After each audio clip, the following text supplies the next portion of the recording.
Relationship wise, when we set boundaries, it's called being fuck nigga free. Ooh. I mean, think about it. Think about it. Free. The first time you started setting boundaries is when you met a fuck. Welcome to Wine and Liberations, the podcast that uncorks the world of fine wines and explores the art of living a liberated life. I am your host, affectionately known as Dee. I am a wife, mother, business owner, and I am thrilled to be one of your guides on this captivating journey. And I am your other host, the Professor Bay. I am a mother, college professor, writer, and creative. Grab your wine, relax, be yourself, catch a vibe, and let us guide you as you get liberated. We are back with another episode, and this is part 2. Part 1, we talked all about boundaries in your professional setting, careers, entrepreneurship, and creative adventure. We're going to shift gears just a little bit and get into setting boundaries in your personal life. Because that's a little bit different. It is. It is. And I call it, it is. Relationship wise, when we set boundaries, it's called being fuck nigga free. Think about it. Think about it. Free. The first time you started setting boundaries is when you met a fuck nigga. I was just like, this shit is not gonna work anymore. I'm not accepting this anymore. I'm not gonna allow a man to do me like this. It's when you met a fuck nigga. Yeah. The boundary started. Yeah. Wow. Am I right? You're right when you're right. You are right when you are right. Okay. That is true. That is one of your first experiences and glimpses with setting those boundaries. When you decide to rid yourself of the fuck niggas, that's when the boundary setting starts to take place in your professional life. Yes. What up? Yes, but it starts with being fuck nigga free, because you really realize what you're willing to accept. And the more that I would tell my story to people out loud, or I was accepting. I remember I told my grandmother, she was like, "You don't think more of yourself?" I was like, "Did you just get me together like that?" Right. Like, how dare you allow somebody to do you like that, and you're still whining for their attention or their affection. Yeah. Or what you call me, girl, go find you somebody else to play with. Yeah. That is true. Yeah, that is true. But much like professional life, it can be very difficult to set boundaries in your personal life. And I want to talk about this term that was coined, and let me give her credit. This is Dr. Cheryl Woods Giscombe, and I apologize if I'm butchering her last name. But she coined this term, Superwoman Shima. And I see African-American women's views on stress, strength, and health. So basically, the Superwoman Shima is the strong Black woman. And she steps into this role. And it's been highlighted as a phenomenon that influences African-American women's experiences and reports of stress. So the basic foundation of this coined term is that Black women think that they can do it all, and they don't need to complain, and that they need to put everybody else's needs above their own. And this is something that is causing stress to Black women, causing health issues to Black women, and causing Black women to undervalue themselves. So this is what's going on. Ooh, I think I could speak to this directly. Even when it obviously is trauma bonding. You'll tell somebody everything that you're dealing with, especially an older Black woman. Let's say it like that. You're talking to an older Black woman. You're talking about all the many things you're handling. And one response will be, well, you got to do what you got to do when you had that baby. Or it's people who have much less making it work with you, work with what they have, or or like it's just some type of response that, okay, that's what you're supposed to do. Get over it. Yes. Like, you don't get rewarded for what you're supposed to do. I used to hear that a lot growing up. Like, nobody hands out rewards because you got up and been a mommy today and you took care of your responsibility. That's what you're supposed to do. Yeah. And it causes for you to have to juggle these many things to give your child a well-balanced life, and you put yourself in a better, that's what you're supposed to do. Yeah. And that is the most unfortunate thing in the world, because I mean, my first thought when you said that was, well, if I don't do it, who else gonna do it? Correct. And we're taught that very, very early on. And I can relate to being told some of those same things, and being told nobody's coming to save you. What you crying for? I'm sure you can remember that as a child, being told, what are you crying for? Let me give you something to cry for. Well, crying don't change nothing. Yeah, it's not gonna change anything. So how we internalize that, and we grow up with that, and that carries over into our adulthood and into motherhood and just being a Black woman. There's no room for us to complain. There's no room for us to voice how we feel. Get it done. Don't cry about it. And that's that. And we're told often that we not necessarily directly need to put the needs of others ahead of us, but it's like an understood concept for Black women. Yeah. You need to make sure that you're taking care of your children, taking care of your spouse, taking care of your household, and then you make room for you. Because it's often looked at, if we put ourselves first, that is selfish. Very much selfish if you put yourself first. But if I don't put myself first, right? Mm-hmm. I'm not going to be present as a wife, then I'm not going to be present as an employee, then I'm not going to be present as a mother, then I'm not going to be present as a friend, nor am I going to be present as an active person within society, because I'm so overstimulated and so overwhelmed that I don't do these things. So actually putting yourself first is the best thing you can do. Yeah. It's actually say, this is too much for me. I need a break. I'm overstimulated.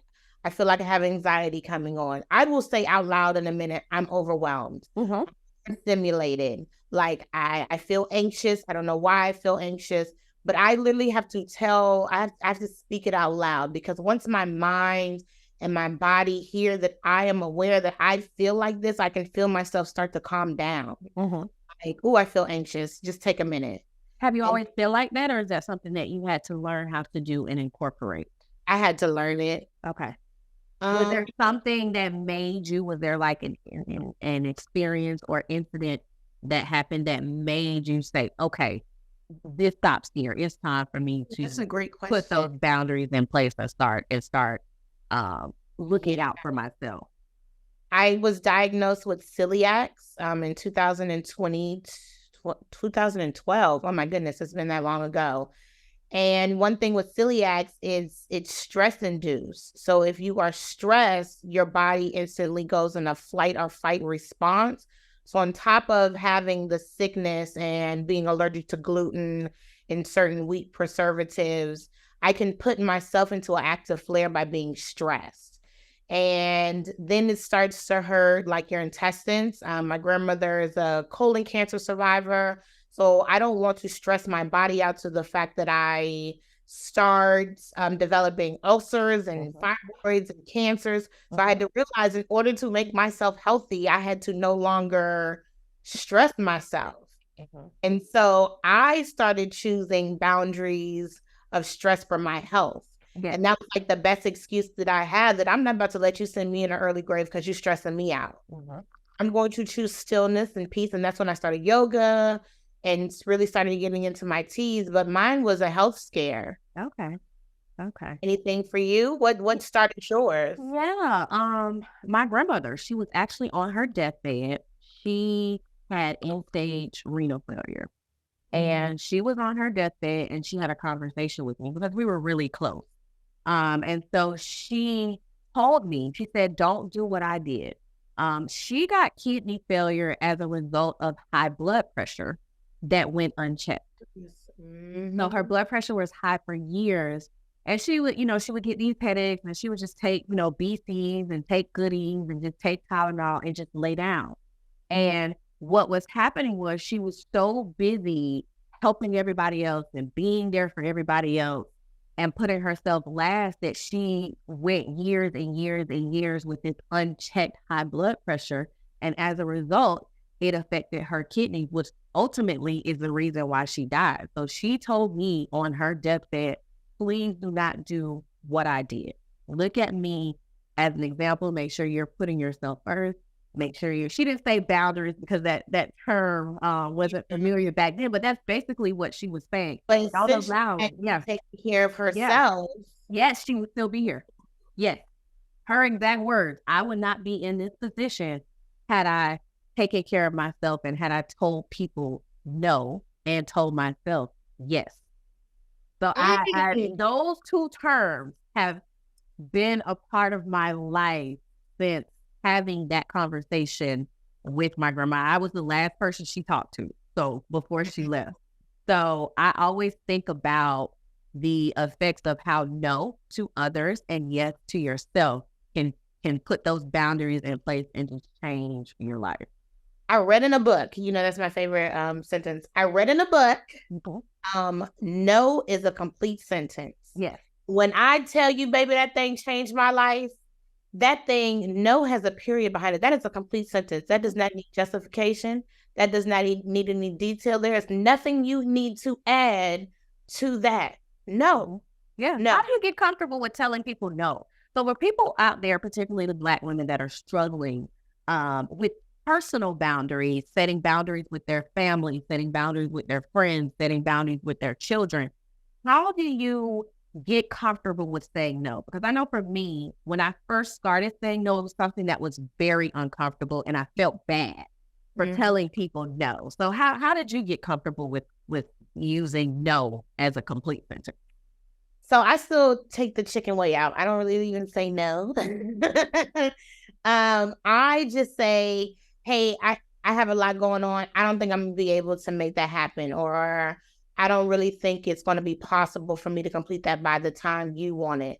So I find out how to say no without saying no. But I've had to be realistic with myself. Like, there's no way I can make that happen. Like, maybe we can circle back to this at another time. I can refer you to somebody else, but I cannot make this happen for you. I can't come and get you at 10 o'clock. I can't. I can't loan you that money. It's not going to work. I still put the fluff behind it. I do, because I don't want to hurt anybody's feelings. We talked about this. Yeah. I'm a sucker. But I will tell you no. I used to just ghost people. So I've gotten better. Okay, let me just put that out. So you would ask me to do something and I would just disappear. Or I'd be one of those people who'd be like, I just saw this. Girl, I saw that message. But I used to just disappear. So I've gotten better in just being honest that it's not going to happen. Happen. And I don't even know if it makes people respect me more, but it gives me peace. I sleep better by knowing I'm not trying to dodge anybody or trying to make something happen that's not possible. The more I say no, the more I get off my plate. Yes. Look at it. Yes. I think for me, incorporating no, I started with saying, let me get back to you on that. Let me get back to you on that. So if you're someone who struggles with saying no, specifically to your family members, I know that's the hardest, your children, your spouses, just say, I need a moment. Let me get back to you, or let me check your schedule. And if you're someone who you don't feel comfortable saying it, it's a possibility that you can text it. So after you say, let me get back to you, or let me check my schedule, then you can follow up with saying, after checking my schedule, I'm unable to do that. And I used to apologize. I used to say, I'm sorry, I'm not able to do that. But I learned say, I'm not sorry. And so I need to stop saying I'm sorry when I'm not sorry. Because I think we say that as a trauma response. I'm sorry. So I had to get rid of that and just say, let me get back to you, or let me check my schedule. And then I would follow up with a text, after some time, and say, I'm not able to do that. And that's what helped me get more comfortable. And now it's easier for me to just say no. I didn't think about that. So, because again, my principal grandmother, I learned the difference between I apologize and I am sorry. I am sorry to take ownership. So I'll tell you I apologize in a minute. I Okay. apologize because it's not me taking ownership. I Okay. apologize that you understood that. But saying I am, like I am sorry, I'm not.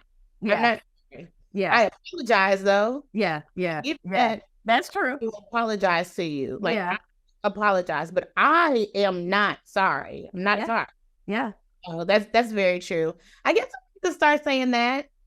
Let me get back to you. But Yeah. half the time when I read the message, all right, no, I'm like, girl, I got 4 kids and I know what we got on his schedule. It's a strong, hard no. Yeah, it's easy when you have kids. You could put it on the kids. Like I I gotta do do stuff. say, let me see what I can do. I'll say, let me see what I can make shake. Like if it is something I Make want something to straight. do, Yeah. yeah. And then I will say, depending on what I say yes and no to, it does depend on what I want to do. Because some things that I probably should be a no, if it's something I want to do, I'll be like, let me see what I can do. So I am biased by what I say yes and no to, but I've learned to say no and kind of say it with my chest. And I just feel like when I say yes, people appreciate my yes more. Yeah. And that's a good point. Just like no is a complete sentence, so is yes. So saying yes is also a great area to help you incorporate those boundaries in your personal life. Because sometimes saying no to someone else says yes to you. Well, in most cases, if especially something you know you're not comfortable doing or you don't feel like doing, saying no to that person or that thing or that experience allows you to say yes to you and whatever it is that you want to do with your time. Yeah, I agree. Yeah. Yeah. Saying, Yeah. We gotta start saying yes. Yeah, we gotta start saying yes to ourselves. I saw this phrase, or I don't know if it was a phrase or a quote, and I might be misquoting it, but it said for Black women, incorporating boundaries feels anti-familiar, like anti-familiar, like family. Like you're going against your family when you're incorporating those boundaries as a Black woman. Specifically, if you have that, if you have that close knit family where you're really, really close to your family, that's something that seems almost impossible to some people. So what do you say to people who have a really, really, really close relationship with their family or their parents or their siblings? Um, how do you incorporate those boundaries with that? So I don't know. Oh, well, that part I don't necessarily have the expertise on, only because we don't live by our family. So kind of when I get in my family space, I'm more willing to do things Because we because have I haven't seen them. I think I more so struggle in saying no's to my friends, like okay. The ones I'm trying to build friendships with, because I don't want to say no as I'm not a support to you, or I don't want to be equally yoked in our friendship. And I think because I look at friends as like siblings, I think saying no to them is kind of a disappointment, or even saying no to my spouse. Um, so my advice is I try to be very present in each moment that I am with those people. So when I do have to say no, it doesn't feel like a shade or a slight, or that I'm like not invested in this friendship or relationship. I just try to be that present. So when you do hear my no, just know it's coming from a place of love. It's not coming from a place of, well, I do everything for this heifer and she'll do nothing for me. Yeah. You know, I Yeah. try to be very careful of when I use my Uno draw four no's. And I think I do I'm probably guilty of still trying to explain no to people I care about. So it's easier for me to say no as a complete sentence to long distance family members or to coworkers, but the people that I interact with daily, I think those are the ones I'm still like taking my own advice on, like, come on, Dario, you can't make it happen, and just being honest with them about it. I mean, you have a very close-knit family though, so if anything, what you do? Moved away. Well, that was part of it. Like that was part of it. Like moving away allowed me to become more comfortable with creating those boundaries, because I would use, the excuse. I don't even know if it's an excuse, but I'm way up here because most of my family is in Florida. So moving to Atlanta was actually a part of me making a decision to incorporate those boundaries. Because I always, I've mentioned it before, but I am the oldest of four. And so I have a very close relationship with all of my siblings. And my relationship with my siblings is almost motherly, because I had a lot of responsibility very early on. So my siblings will come to me about every single aspect of their lives. And I noticed with that, they would not, what I gave them, they would not give to me. So when there were moments where I needed advice, or, I needed support, I feel like my siblings didn't reciprocate that. And so I started to, think about that. And I said, I'm going to have to be the person to do that for me. And the way that I can do that for me is by creating some space between myself and my siblings and allowing them to fly on their own. And then I can say, well, I'm way up here. So there's not, I can't do anything because I'm up here. And so that really helped me moving up here to Atlanta and really allowed me the space to create those boundaries and start saying no. And I will tell you, they did not like it. At first, they did not like it. And it was very, very difficult because I felt like, oh my God, letting my siblings down. But eventually it got a lot easier. And eventually they did start to fly on their own. So they called me less. They asked me for less. So it actually worked out. But for me, I had to take drastic measures to save myself. So Interesting. Mm-hmm. It's somewhere we can all work on it, but it's interesting. Yeah. How do you say create boundaries? You are married. You're a married woman. So how do you create boundaries as a married woman? No, that that is a very, very easy because I don't you're okay, I'll just say it. I don't invite single women into my house. Okay. Okay. If she is single, I invite her and her spouse. If it's just girl activities, we do not come to my house. Okay. So it is very easy for me to separate the two because if I'm hanging with my husband, I want more curated relationships. So I mean, she doesn't have to be married, but I would like you to bring your spouse. You're just not going to be that third thing. And then if I just want a girl's thing where I can let loose that what you have on, I'm not side-eyeing you because your titties is out or anything, with all respect. I mean, it is what it is. I create that space for us. So I don't feel like I have to look three things and you get to be comfortable on what you have on. Because I've been around friends and their spouses and what I have on. I feel like the guy is looking at me. I mean, I think we valid. Yeah. Experience that. Yeah. It's weird. Yeah. So I don't want to put anybody else in there. So I just separate the two. So when I separate the two different worlds, it's much easier for me because then that gives me a space to let my hair down and not feel judged. And then by the time that she does get a man and come in my house, sis, you trying to keep secrets just like I'm keeping secrets. So you ain't gonna say nothing, you know what I mean? So I have like-minded conversations. That's how I keep the boundaries. I'll say that. So we do surround ourselves with other married couples that have kids, probably around our age, around our kids' age, just so it's more of that community feel. And then if we do something without the kids, like it's just us in like couples atmospheres. That's a good, yeah. That's good. And that sounded harsh to say out loud because I know that's. I think that's quite popular. Like I feel like it makes sense. Most women, yeah, like most women. Even like my husband had some family come in and there was extra women staying in. He even understood like, hey, let me ask my wife, can these extra women stay in my house? Thank you.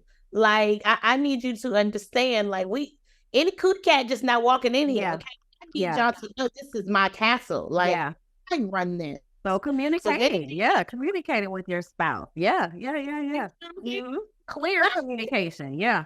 a big kahuna. Yeah. So yeah, I just respect him for that fact that even just saying, hey, it's extra women staying in here. Are you comfortable with it? Mm-hmm. So of course I'm going through what you going through your questionnaire, but Mm-hmm. I just communicate clear boundaries that it's not a whole bunch of riffraff. And you just can't invite everybody into your house. I mean your party. Cause a lot of women, and this I don't care if you're in a relationship, if you're married or single, a lot of women will see what y'all have or what they think the relationship is like and go after it. Mm-hmm. But what you see is not really the onion layers that's under this. Okay. Mm-hmm. And you're not me. So you're gonna get a whole different version of this man than Okay. I am because you're not me. So yeah. So I've learned those boundaries very, very quick. And I will thank college for that because I have seen plenty of stories play out where people were cheating on each other around people that were hanging around in a group. So I learned real quick. Oh, okay. Yeah. We are not hanging out as like a society. We are going to be separate entities. Yeah, college is just a whole boundary learning setting experience all together when you think back. Like it's just we learn so much outside of the classroom. I'm like, and you did it with who? Oh, okay. Yeah. Oh yeah. Yeah.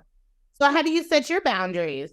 I would say as a single woman that is dating, well, I just started back dating, but I would say just being very straightforward upfront with potential partners that you know are showing an interest in and spending time with. Just being very, very clear on what you will tolerate and what you will not tolerate. And of course, when they test, if they choose to test that boundary, I'm very big on I'm gonna stand on what I said.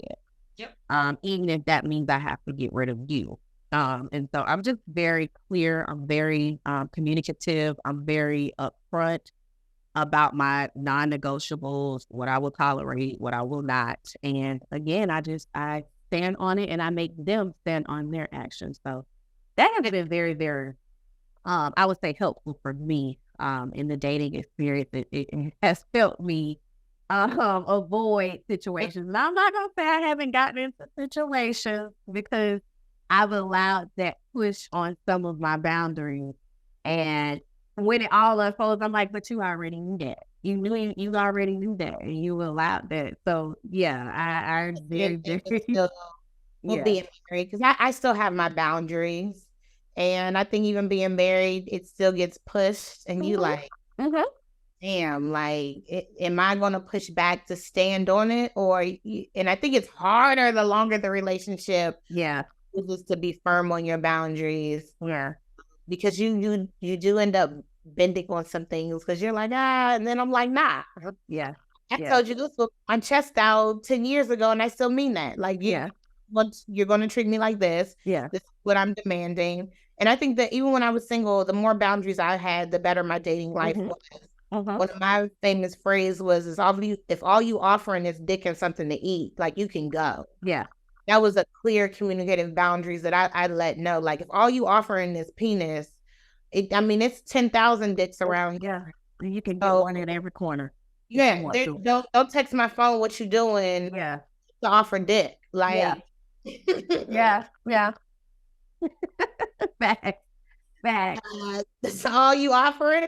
You can keep those. What are you doing? How is your day going? All you offering is dick. So I mean, if you catch me at the right time, I might have took you up on that offer. But in the space you caught me in, how do you set boundaries with your children? Oh, very easily. I think my children have learned when I feel overwhelmed. And I think they see the signs that mommy needs like 10 minutes to myself. I've had to tell them, like, I can't do that right now. Or you asked me that earlier. Or you be too late and now you just gonna have to miss out because I'm not gonna rearrange my day because you have a last minute emergency. I think they're still learning me. We're still learning each other. Yeah.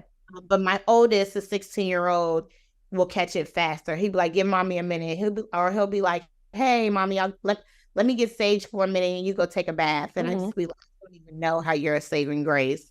Um, I think it's still a learning thing because I'll catch myself ready to raise my voice or I yell my voice, and I'll be like, "I'm sorry, guys, just give me a minute." So I do.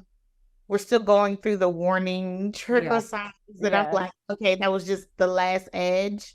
But it's a work in progress because I'm honest. I'll circle back around. Hey, I didn't mean to yell at you a lot at one time, or I was overstimulated. I'm sorry for doing this, but I need you to know you hurt my feelings because of this. Yeah. That's how we've gone to learn our boundaries. And I'm saying this like even the 5-year-old, like for yelling. You hurt my feelings, and my defense mechanism was to be upset. So I'm talking to it through her. So even as she gets older, she can realize you need 10 minutes. Thank you. I need 10 minutes. So how do you do it? Same. I was I'm very honest with my son. Very, very honest. So if I'm anxious, if I'm overwhelmed, if I'm tired, I'm sure to let him know, hey, I've had a really long day and I just need a moment. Or if he brings something to my attention, I'll say, can I have a moment, or I'll look at that later. Or, well, can we talk about that tomorrow? Is it something that can wait? I'll ask him, is it something that can wait, or is it something that needs my immediate attention at the moment? And he has learned, like, I make certain facial expressions or move in a certain way, and he's like, oh yeah, she needs her time. And he's such a sweetie because he'll, well, Mom, do you want me to pour you a glass of juice? Or he'll see, me working and my coffee's brewing, and he's like, Mom, how many creams and sugars do you put in? I'm going to bring it to you. So I think just being very open and being very honest, and showing those emotions outside of anger, because I think sometimes as moms, we show our anger versus showing other emotions. So I've been displaying what it looks like to be overwhelmed, what it looks like to be tired, what it looks like to be sad. So just communicating and letting him know I'm human too. And like you, I apologize when I mess up. And, talk to him and say, I'm sorry that I did that. So the same. Yeah. I mean, there's no manual to this. I think it's the best way. Because, I mean, I think a lot of us just kind of grew up in the nature like, ooh, she's got an attitude today. But we understand the why behind it. Yeah. So I try to explain the why. Sometimes I'm just like, it's a lot going on right now. Like, just a minute. And I still know maybe I don't use like the best words. Yeah. It's too much. But they clearly understand I'm just overstimulated. Like, that just means all my senses are just doing too much. And I found out that's just the best way to summarize how I feel right now. It's 12 of y'all calling me. It's 120 open tabs inside this brain. Nothing on dinner ready. Yeah. I sat down for 2 minutes. Yeah. Give me a minute. Minutes. Yep. Yeah. I can agree. So let's make a toast to setting boundaries in our personal lives. So don't forget to set those boundaries. Cheers. Yes, please set those boundaries. I mean, I think that's something we will forever work on. Nothing is ever perfected. And sometimes you realize you need new boundaries. Yep. And it's okay to go back to the drawing board and revamp those boundaries. Yep. Do I have a book recommendation on this one? Oh, I do. The Year of Yes. We talked about yes. Shonda Rhimes has a book, The Year of Yes. It changed my life about 7 years ago. It is committing to saying yes for a full year to things that bring you outside your comfort zone, as well as setting boundaries with communications and what you're willing to do and what you're not willing to do. I would say I said yes 7-8 years ago, and now I'm in Houston, married in a wonderful house. So saying yes was the best decision of my life, just how it spiraled down for me. But it's called The Year of Yes, and you commit to saying yes for 1 year, and I am the living proof. Yeah. Yes can change everything. Yes will change your life. I agree. So make sure you go out there and get that book. So until next time, thank you for tuning in.